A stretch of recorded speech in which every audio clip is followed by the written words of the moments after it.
राज्य एक वितंडा जुक्तिर आह्वान देइछंती, वितंडा वितर्कर आह्वान देइछंती।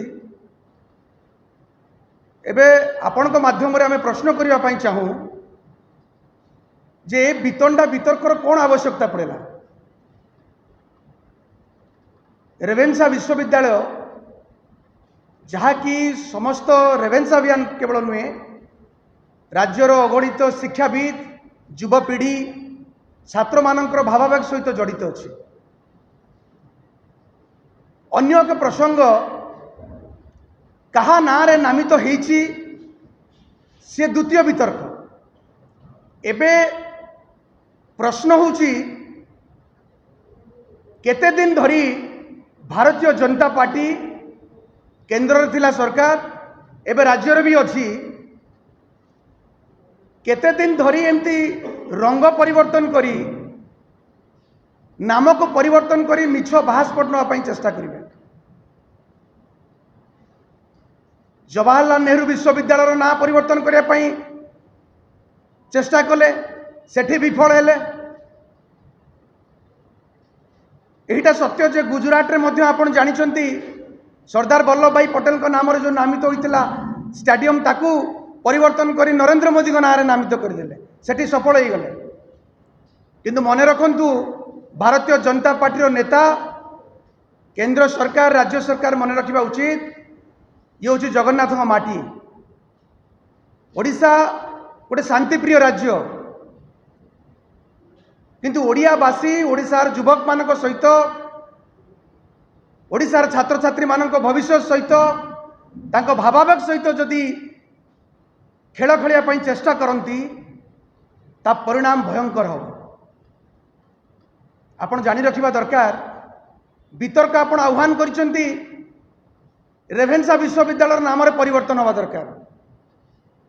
एबे आमे आज प्रश्न करूछु आपण को माध्यम रे जदि केंद्र मंत्री यही वितर्क आह्वान देई थांते बहुत आमे समस्त स्वागत करि थांते जे देश रे छात्र छात्री मानक भविष्य नहीं खेल खेला गई NEET UGC NET paper leak होईची नरेंद्र मोदी सरकार बिकेम पेपर लीक सरकार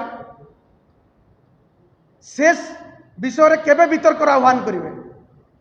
जदि केंद्र मंत्री से वितर्क पई राज्यवासी को युवपीढ़ी को आह्वान करितांते बोध हुए से वितर्क रे से किछि निर्यास पाइतांते जे पेपर लीक सरकार केते युवक युवती मानक भविष्य सहित खेल खेली। जदि केंद्र मंत्री ए वितर्क करितांते ए वितर्क आह्वान देइतांते जे देशर स्वाधीनता परे 45 वर्षर रेकर्ड ब्रेक करछि बेरोजगारी दर समग्र देश रे बेरोजगार हुई बढ़ी चली निजुक्तिर सुजोग नहीं किभली भाव निजुक्ति सुजोग तैयारी करा जाय परिबो। केंद्र सरकार हुंतु एबे राज्यर मध्य भारतीय जनता पार्टी सरकार आसीछि 3 मासर ऊर्ध्व समय बीतिलानी। जदि से विषय वितर्क आह्वान दे थांते बोध हुए राज्यवासी एवं आम भली जो माने रेवेन्सा अभियान अच्छु युवक माने समस्त वितर्क भाग नहीं थांते एथिरो केते निर्यास मध्य केंद्र सरकार बा केंद्र शिक्षा मंत्री धर्मेंद्र प्रधान महोदय बोधे पाई पारि थांते ताहा नकरी जेभली भावे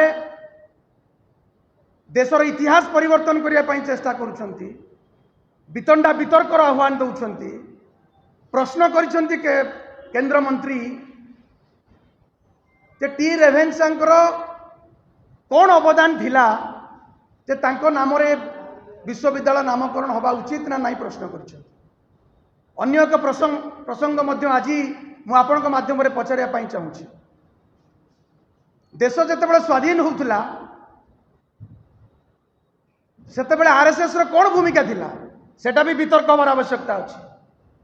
देश जेतेबेले स्वाधीनतार लड़ाई लड़ुतला स्वाधीनता संग्राम लड़ुतला ब्रिटिश विरुद्ध रे लड़ुतला सेतेबेले सावरकरकर कोन भूमिका थिला ताहा भी वितर्क आवश्यकता पड़ी से वितर्क भी मध्य आवश्यकता पड़ी।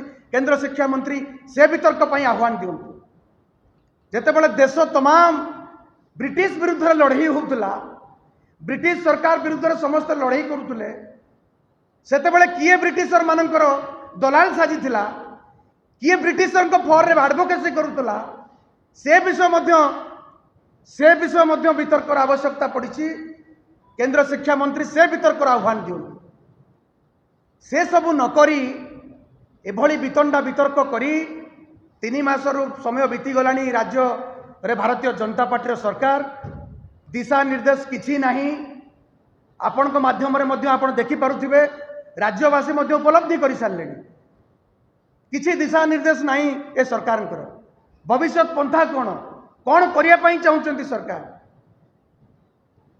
से विषय वितर्क नकरी एभली मिछ बाहास्पट नवा पाई भारतीय जनता पार्टी जो प्रयास करुछि तार परिणाम निश्चित भाव भयंकर होबो। राज्यवासी राज्यर शिक्षित युवक युवती तार जवाब निश्चित भाव में आगामी दिन में सरकार को देवे।